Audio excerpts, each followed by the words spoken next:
Yep. Mic check. Bottle of water. Sorry. Glass of water. Check. And let's do this. Hello guys. Welcome to another video. And in today's video, I'm going to do a question and answer series. So if you're not aware, I had sent a questionnaire to many of my contacts to ask questions concerning topics I had covered on YouTube, which some of them did, and in this video I'm going to attempt to answer as many as possible within the shortest possible time. Definitely I can't give you an exhaustive answer, but I will try to give you a satisfactory answer. Even if you've not asked the question, there are many of these questions that you find fascinating and the answers to would benefit you. So without further ado, let's dive into today's video. But if you're yet to subscribe, I'm Dr. Tabat, a medical doctor. In my channel, I make videos that cover everything concerning medical doctors and medical students. So if you love my contents, please subscribe and turn on the bell notification. And to my returning guys, as usual, thanks for your support so far. And let's dive into today's video.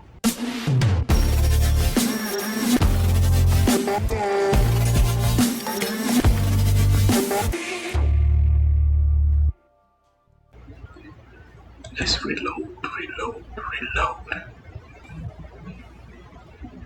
So on the screen, I'm sharing the question I asked, and it's just the straightforward stuff. And some that had responded did so, and I would pick the questions one after the other to answer them.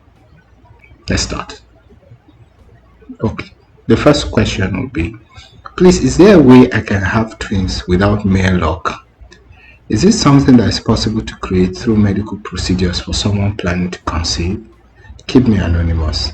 Actually, anonymous. I don't know who you are who sent this thing. I didn't ask for personal questions like your information to know whether you're the one that sent it or not.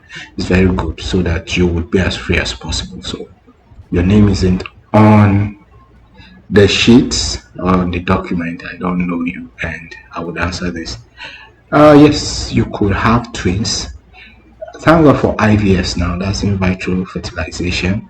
So what happens is that medical doctors can be able to remove the sex cells from the couple and cause the fertilization to happen outside the womb. And with that, you can control the number of children you want to have. You could even determine which sex you want to have. It's that impressive.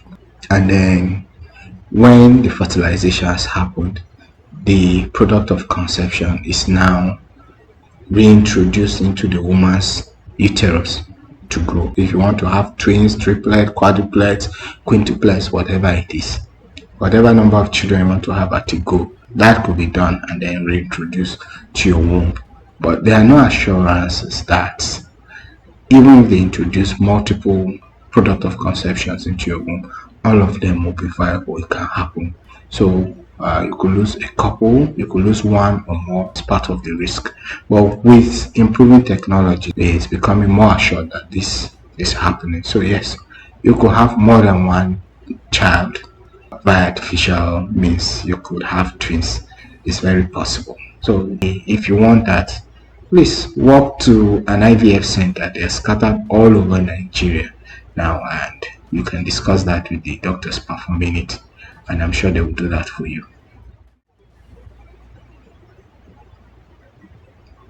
The next question is sickle cell anemia. Wow, I don't even know how to answer this question because sickle cell anemia is a very wide topic. But I had done a video about some misconceptions about sickle cell anemia. I think it carries a decent amount of information you need about sickle cell anemia, so you could watch it. I'll drop the link in the description box and you can watch it. If there are further questions or if there's any specific question, you could use the form, the link of the form, to ask me that specifically. Thank you. The next question is, why did you start a YouTube channel? Okay, there's a video I've done as to my journey in YouTube. I'll also drop the link in the description box because I'm trying to be fast here. I wouldn't go into much details. But I realized YouTube is a platform to influence people. The relationship between doctors, patients, and the general public is really going worse. And the aim of my channel is to be able to see how I can repair that damage. Because when you sit on each side of the place of conflict, you would understand why patients are behaving the way they're behaving, why doctors are behaving the way they're behaving. So the aim of this channel is to be able to bring us up to a middle ground to understand each other better. In that, it will improve our broken relationships. So that's why I started the YouTube channel. So it's the platform. I enjoy the platform. I hope I've answered you satisfactorily. The next question is, I used to drink much sweet drinks. I'm 40 years plus. Will it affect me? Okay. I don't know what the sweet drinks are. You understand? I really don't know. So is it soda or what Nigerians call minerals or juice, whatever it is? As you get older, please be taking water. Be taking more of water. I'm a Coke addict. Like I used to love Coke. I have stopped taking Coke. You see, my glass of water is here, although I take water like mad and I'm not yet up to 40. So the earlier you start, the easier it is for you. And all these processed drinks are really harmful to your kidney, and they predispose an individual to diseases like hypertension, diabetes, kidney diseases, and the rest. So please, if you are addicted to these things, the earlier you start reducing them, the better for you. Take a lot of water, take a lot of natural drinks like kunu, like zobo. Natural stuffs will help too, but take water. So cut down on your sweet drinks if they're sodas, cut them down. So I hope I've answered you on that question. Thank you. It will affect you. Next question is, what has been your experience so far practicing in Saudi? I love it. I really love it.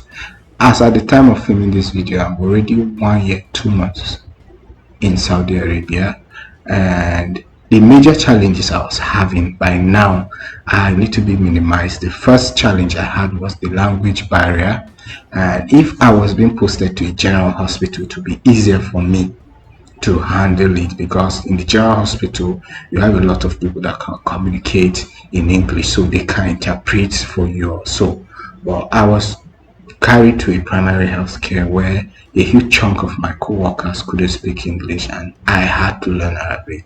So I know a decent Arabic now to be able to interact with my patients. Once in a while I might need an interpreter for things I really don't understand, those very chronic stuffs per se. I would need them. So, and with learning of Arabic, I'm very, very happy that I've added one language to my knowledge. The people are nice. I love the people. So far, my experience with them is really good per se. So the experience has been positive. That's it. That's how I can answer you. The next question is, do you regret moving there, or do you wish to move to a better country? I am sure it's the same person that asked the question. I don't regret moving to Saudi Arabia. Do you wish to move to a better country? I don't know what better is. Saudi is a good country. For me, it's quite decent. It's one of the most misunderstood countries. And better, maybe I would move someday. But better, I don't know what better means, because there's some things that I really love here that if I move to another place wouldn't be there. Just like how there are some things about Nigeria that when you leave Nigeria, you can't replace them per se. But eventually, definitely, I don't intend to remain here for life. So I would move, but so far I'm enjoying the place and I'll stay till I really need to move. The next question, do the doctors there regard you with respect? Yes, they do. They do. A huge chunk of the doctors here are foreigners, so somehow we communicate better. And the national staff very respectful and very cautious. I've worked with a couple of them and I love it. We respect each other. That's it. I've not really had any bad clash with any doctor since I moved here. Per se, no, I've not. I know how to state my lane sharp, but and I try to be respectful. I believe you give respect to get respect. So everybody I meet, I'm respectful, irrespective of who you are. whether you're a doctor or not. I give you respect, and it comes back. That's it. They're very good people, both the nationals and the foreigners. They're good people. Next question. Hormonal imbalance, especially in my periods, not regular, 2 or 3 times in a month. Okay, what is that? Is it the menstruation that is 2 or 3 times in a month? Struggling with migraine? Okay, let me start. Hormonal imbalance, especially my period. I don't know how you know you have hormonal imbalance because there are many symptoms of hormonal imbalance. So maybe you would contact me so that I would understand better. But if you are sure you have hormonal imbalance, I would advise you see a gynecologist. That's it. Because hormonal balance is something that is serious, and if you're yet unmarried, it's likely going to affect your fertility. So the earlier you see a gynecologist, the better for you. Not regular, okay. 2 or 3 times in a month period.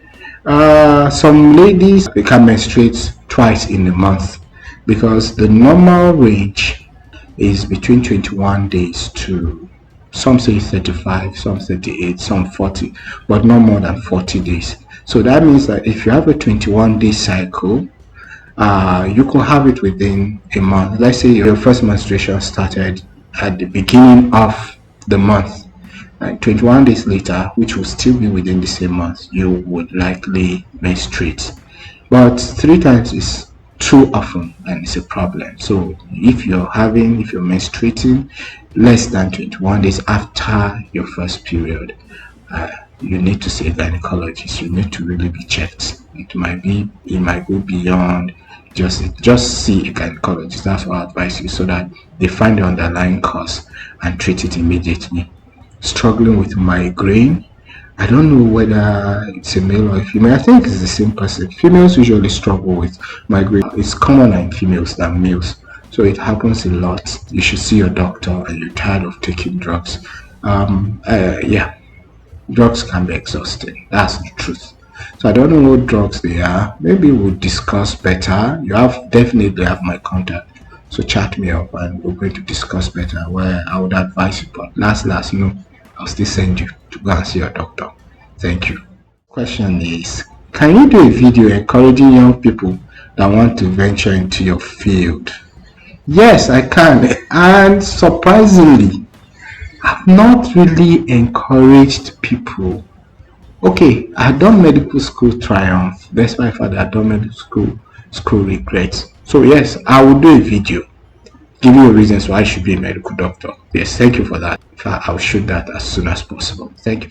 Why do doctors and other health workers struggle financially despite having a great profession? To answer that, it depends on the country. There are some countries that doctors are doing relatively well. One thing I know is that you can't be a doctor and expect to be stinkingly rich. No, you're not going to be rich. You'll be at least comfortable. Except maybe you leave clinical practice and go into business or other things, yes, that'll fetch you money. Good. It can make you very rich. But if you're going to be a clinician, waiting for the salary that the hospital pays you, you'll just be comfortable. But sincerely, a lot of doctors are struggling and a lot of health workers are struggling financially. And what I can say is that it's due to many factors. First is that how much the people are being paid. There are plenty countries that the health workers are paid poorly. Nigeria, where I come from, was a place that I experienced that in some hospitals the pay were not good enough. Some even doubled it with the pay not being regular. It's not plenty and then it's not coming regularly again. Some months you see money, sometimes you don't see. This makes people struggle. That's the first. Second thing is that inflation. Things are getting more expensive and salaries are not increasing. So what you would use this amount of money to do some years back would be difficult to do now. Inflation is making the money less valuable. Then the other thing is that we really are not great when it comes to financial discipline. We just went to school and studied. So when it comes to really making good decisions, many of us are poor in that. So we would waste money, especially during house job. waste money, we blow a lot of money. Then another thing is that we have a lot of dependence. Most health workers, I would say that, especially doctors, are breadwinners. So they have a lot of responsibilities on their head. On top that money wey they see, plenty people they depend on you, so it becomes very difficult for you. There are other reasons, but I think I've listed some decent reasons why, and I hope this changes as quickly as possible. But I keep telling people that if you are expecting to enter into health so that you make money, it's actually the wrongest place for you, especially if you're going to be a clinician. If you want to make money, look for something else to do. I need to take water. Then the next is, what is the cause of ulcer? I think it's ulcer. Let me not assume I know what you're saying, because I know many times people say ulcer is peptic ulcer disease, and there are many factors implicated in peptic ulcer disease, but the commonest is actually caused as a result of infection with a particular bacteria called H. pylori, Helicobacter pylori, which is found in most people with peptic ulcer. So there are other things too that could cause that, but that is the main microorganism implicated in that. If that's the question you're asking, that's the answer. But you can have ulcers in other parts of the body, both inside and outside the body per se. So I wouldn't bore you with that. Another question is, would you choose medicine over and over again if you're given the opportunity? I think I've answered that in some couples of video I've made. And the thing is, if I know what I know now about medicine, I probably wouldn't choose medicine. That's the truth. My med school was quite traumatic, and I will do a video concerning that, my medical school journey. It was very traumatic. How I survived and how I'm here like this, I really can't explain. But it wasn't the best of experience, and I don't think I want to go through that again. So if I had an idea that this was how it was going to be, I wouldn't have chosen medicine. But at the same time, I'm glad that I am a medical doctor, because currently, as I've jabbed per se, it was on the ground of me being a medical doctor. If I wasn't, I wouldn't come into this country and have the experience I'm having. So if I am to go back knowing what I'm facing ahead of me, I probably wouldn't choose medicine. But if it's ignorant, I'll still choose it. As I'm glad that I am a medical doctor. Over and over again, I can't tell you. Next question is, have you lost any patient under your care? Definitely. I don't think there's any doctor that's not lost at least one patient. And that's me being decent. We've lost a couple of patients under our care. If yes, how did you feel? No, you don't really feel good. That's the thing. Loss of life is something that is devastating. I'm going to do a video on that too.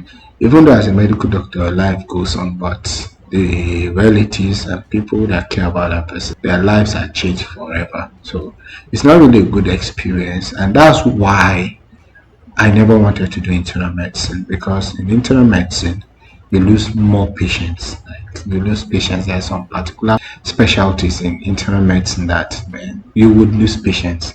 So because I really don't cope well with it, I don't love it when I lose patients. I decided to run away to somewhere that I wouldn't lose patients. It's not a good thing. I've lost patients. And you know what? I can remember the first patient I lost in practice. I can't remember the first patient I handled the delivery. That's it. I still can't remember. That's how powerful death can be. Now move to the next question. Is date good for pregnant women? What are the benefits in the third trimester? So date is a, how would I call it? It's a fruit that's being eaten. I will drop the picture here. Many of you have seen it. If you're in northern Nigeria, you would have seen it. If you're in the Middle East, it's very popular there. And if you're in other places that you've seen it, yes, you know how it is. There are some school of thoughts that suggest it. I know it's rich in fiber, some certain minerals, and there was a study being done, I think in 2011 or so, that found the benefits of pregnant women eating dates, and it's said to have a chemical, I can't remember the name of the chemical, that makes labor period shorter also, but it's not conclusive. We don't go around suggesting that women should eat dates, or as doctors, the gynecologists wouldn't do that to you. At the same time, eating dates does not pose any danger to your pregnancy. So if you love dates as a pregnant woman, please eat dates. Just let your doctor know that this is what you're eating. That's why you should go for antenatal care now. And tell your doctor this. If there's anything that will make him or her to prevent you from eating, they will let you know. But I don't think it's of any danger to a pregnant woman or her unborn baby. So if you love dates, please go ahead and eat it. It's actually nutritious and it's sweet. And the last one is, wow, this is interesting. And this is the last one. Have you witnessed supernatural episodes or realized some things are beyond the ordinary in your work or with patients? I am a Christian, so I'm religious. I grew up in a Christian home, so I believe in God. And if you believe that there's a God, you also would believe that there's a devil, because in the Bible, Jesus Christ had mentioned the devil a couple of times. So if you believe in the words of Jesus, then you know that the devil and demons exist. But in my practice, I can't really say I have met an outrightly supernatural events. I know that a couple of times patients are not doing well. People came over to pray and the patients picked. But my consultant, the consultant gynecologist, told me about an experience he had. He's not even a religious person. So let me share his story with you. He was saying that there was a time that a woman was in labor and they noticed that everything was going well until her mother-in-law came in close to the labor room and the labor just halted. She wasn't making any progress again at all. So it was someone that mentioned to them that the mother-in-law is fetish or something like that. And when they went outside the labor room, they saw the woman attached to the wall of the labor room and they made her to move. Because of moving her away, labor just continued and the woman delivered. That's his own. Me, I've never really experienced that per se, but I really believe that supernatural outside my medical field. I can tell you some other things, but within the medical field, nothing really striking per se had happened. I think I've answered all the questions so far. There are more that definitely will come, and I hope to those that have answered their questions that it was satisfactory enough. If it's not, forgive me. You could DM me and I would proceed further.